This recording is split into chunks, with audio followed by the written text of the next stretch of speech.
Hello అండి, అందరికీ నమస్తే.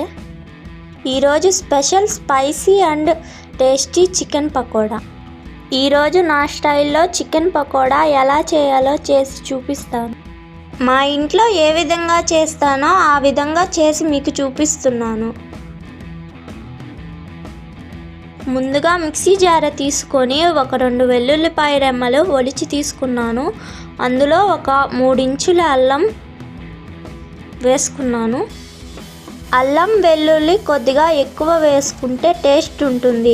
ఇందులో ఒక 4 పచ్చిమిరపకాయలు తీసుకోవాలి. 1 స్పూన్ మిరియాలు వేసుకున్నాను. ఒక 4-5 లవంగాలు, దాల్చిన చెక్క వేసుకుంటున్నాను. కొద్దిగా నీళ్ళు వేసుకొని మెత్తగా పేస్ట్ చేసుకోవాలి.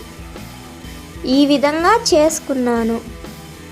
ఇప్పుడు ఒక గిన్నె తీసుకొని అందులో ఒక గుడ్డ పగలగొట్టి వేసుకుంటున్నాను. గుడ్డు వేసుకోవడం వల్ల చికెన్ పీసెస్ సాఫ్ట్గా ఉంటాయి.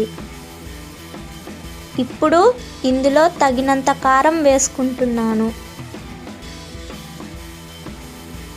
1 టేబుల్ స్పూన్ గరం మసాలా వేసుకుంటున్నాను.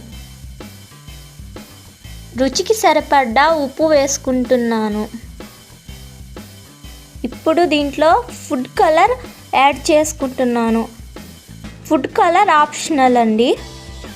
ఇప్పుడు ఇందులో గ్రైండ్ చేసుకున్న పేస్ట్ వేసుకుంటున్నాను.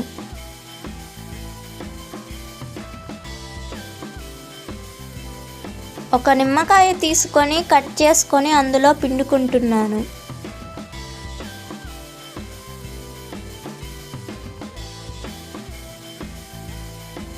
ఇప్పుడు దీన్ని బాగా మిక్స్ చేసుకుంటున్నాను. ఈ విధంగా వీడియోలో కనిపించినట్టు బాగా మిక్స్ చేసుకోవాలి. ఇందులో 1 టేబుల్ స్పూన్ బియ్యం పిండి వేసుకున్నాను. 2 టేబుల్ స్పూన్లు కార్న్ ఫ్లవర్ వేసుకోవాలి. మీకు కార్న్ ఫ్లవర్ అన్ని షాపుల్లో దొరుకుతుంది. ఒకసారి ఈ విధంగా ట్రై చేయండి, చాలా బాగుంటుంది. ఈ విధంగా మిక్స్ చేసుకోవాలి వీడియోలో కనపడుతున్నట్టు. ముందుగా 3/4 కేజీ చికెన్ తీసుకొని 3-4 సార్లు వాష్ చేసుకొని వాటర్ లేకుండా ఇందులో వేసుకోవాలి. ఈ పేస్ట్లో 3/4 కేజీ చికెన్ కాదు, కేజీ వరకన్నా వేసుకోవచ్చు. ఇందులో నీట్గా చెయ్యి వేసుకొని ఒక్కొక్క పీస్కి మసాలా పట్టేలాగా ప్రెస్ చేసుకుంటూ కలుపుకోవాలి. ఈ విధంగా ప్రెస్ చేస్తూ కలుపుకోవాలి. ఇందులో 1 రెమ్మ కరివేపాకు వేసుకొని మళ్ళా కలుపుకోవాలి. ఇప్పుడు ఒక 2 గంటల వరకు మూత వేసుకొని పక్కన ఉంచుకోవాలి. ఒక 2 గంటల తర్వాత మూత తీసి చూస్తే జ్యూసీగా స్మూత్గా ఉంది. ప్యాన్లో ఆయిల్ వేసుకొని హీట్ చేసుకోవాలి.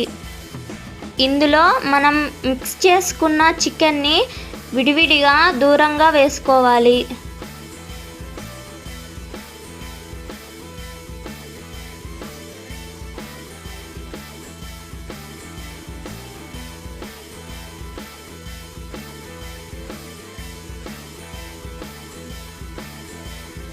ఇలా దూరంగా వేసుకోవాలి.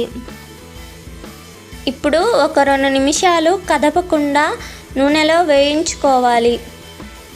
కలిపితే ముక్కలు అంటుకోపోతాయండి, కలపకండి. ఒకసారి ఈ విధంగా ట్రై చేసి చూడండి. ఒకసారి తింటే మళ్ళీ తినాలనిపిస్తుంది. ఒకసారి కానీ ట్రై చేశారంటే రెస్టారెంట్కి వెళ్ళరు. ఇప్పుడు బాగా కలుపుకొని వేగింది ఒక ప్లేట్లో తీసుకోవాలి. మళ్ళీ ఇందులో మిగిలింది ఒక్కొక్కటిగా వేసుకోవాలి. ఈ పకోడా రెస్టారెంట్లలో ఫంక్షన్లో ఇదే విధంగా చేస్తారు. అందుకే నేను కూడా మా ఇంట్లో మీకు చేసి చూపిస్తున్నాను. ఒకసారి మీరు కూడా చేసి చూడండి. చాలా టేస్టీగా, స్పైసీగా, జ్యూసీగా ఉంటుంది. ఇది బాగా ఫ్రై చేసుకున్నాక ఒక ప్లేట్లో టిష్యూ పేపర్ వేసుకొని ఇది తీసి పెట్టుకోవాలి. చూశారు కదా స్మూత్గా జ్యూసీగా ఎలా ఉందో. ఒకసారి మీరు ట్రై చేసి చూడండి, ఇంట్లో చాలా సూపర్గా ఉంటుంది. ట్రై చేసి ఎలా ఉందో కామెంట్ చేయండి. ఈ వీడియో కనుక మీకు నచ్చినట్టయితే సబ్స్క్రైబ్ చేసుకోండి.